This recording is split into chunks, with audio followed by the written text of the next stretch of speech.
Alleluia, Alleluia, Alleluia, Alleluia.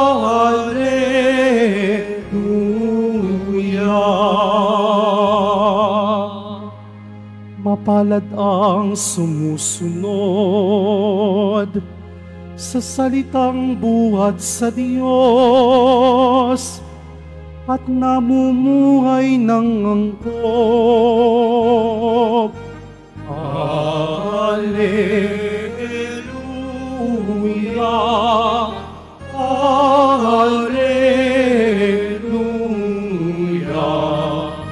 Alleluia,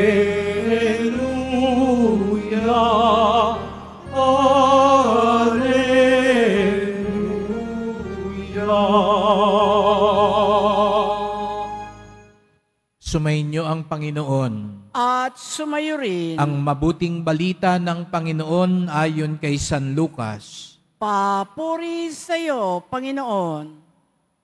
Nang panahong yun, dumating ang ina at mga kapatid ni Jesus. Ngunit hindi sila makalapit dahil sa dami ng tao. May nagsabi sa kanya, "Nasa labas po ang inyong ina at mga kapatid. Ibig nilang makipagkita po sa inyo." Ngunit sinabi ni Jesus, "Ang mga nakikinig sa salita ng Diyos at tumutupad nito, ang siya kong ina at mga kapatid."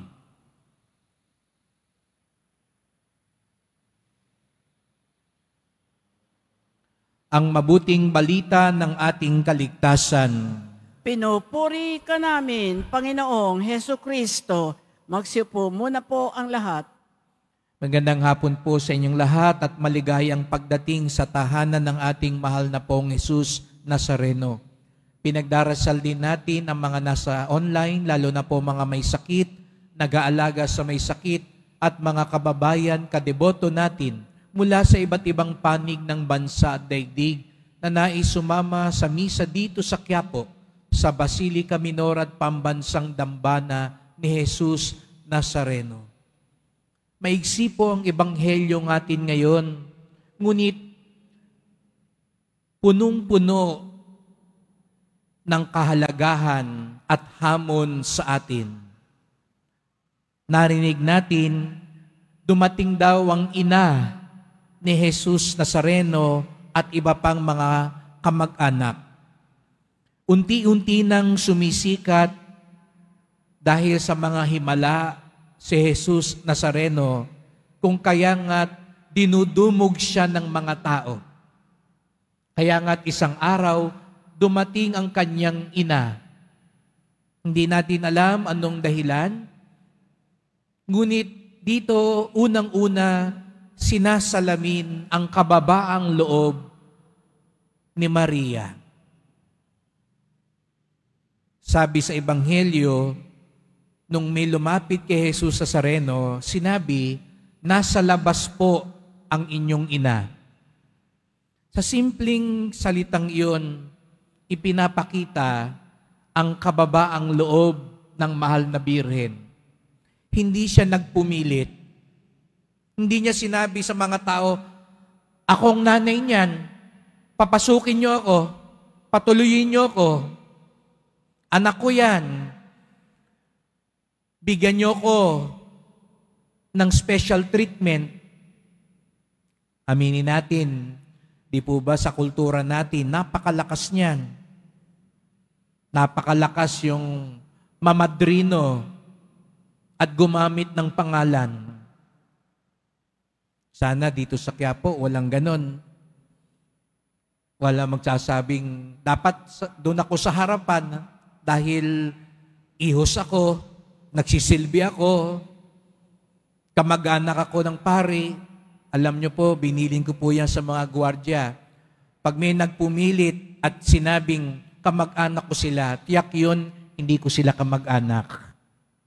Kasi po, pinagbilinan ko lahat ng kamag-anak ko po, wag na wag gagamitin na magkamag-anak kami para magkaroon sila ng special treatment dito sa simbahan. Kaya sabi ko sa kanila, malamang yan, hindi ko tunay na kamag-anak. Sapagkat ang tunay kong kamag-anak, ang tunay ko pong kaibigan, alam po yan, kausapin niyo po ang tatay ko at kapatid ko. Lagi lang sila nasa isang tabi. At kung hindi sila palalapitin, hindi sila lalapit. Sapagkat alam nila, hindi doon ang pamamaraan ng Diyos. Hindi palakasan, hindi gamitan ng pangalan. Sa atin yan kultura, napakalakas nun. Ako ang nanay ni Mayor. Ako ang asawa ni Kagawad. Ako ang kumpare ni Major. At yung iba nga, ang layo na. Ako ang kamag-anak ng kapitbahay, ng kakilala, ng kaibigan. No? Humaba ng mahumaba na. Para lang magtuos at magkaroon ng koneksyon. Pero ang mahal na ina, tandaan natin, kung sino pa ang may karapatan, nanay mismo ni Jesus Nazareno. Kaya sabi ko, dito sa Quiapo, walang sino man sa atin ang dapat magsabi, ako dapat ang mas malapit sa Nazareno. Nag-donate ako, ha? Ako sumagot ng damit.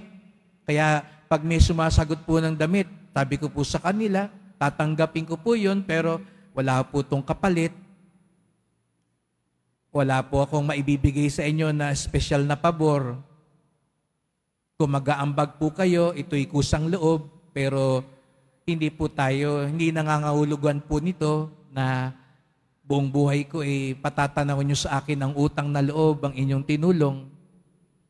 Sapagkat ang Panginoon natin, ang hamon niya, kung tayo tutulong, kung tayo uugnay sa Kanya, hindi ito dahil sa impluensya at maging ang kanyang ina, yun ang unang ipinakita.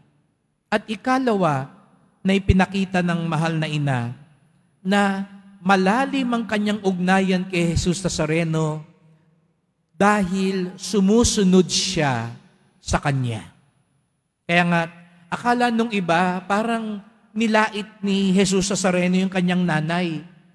Sa ibang ebanghelyo nga, nung may nagsabi sa kanya, nandito po ang nanay niyo.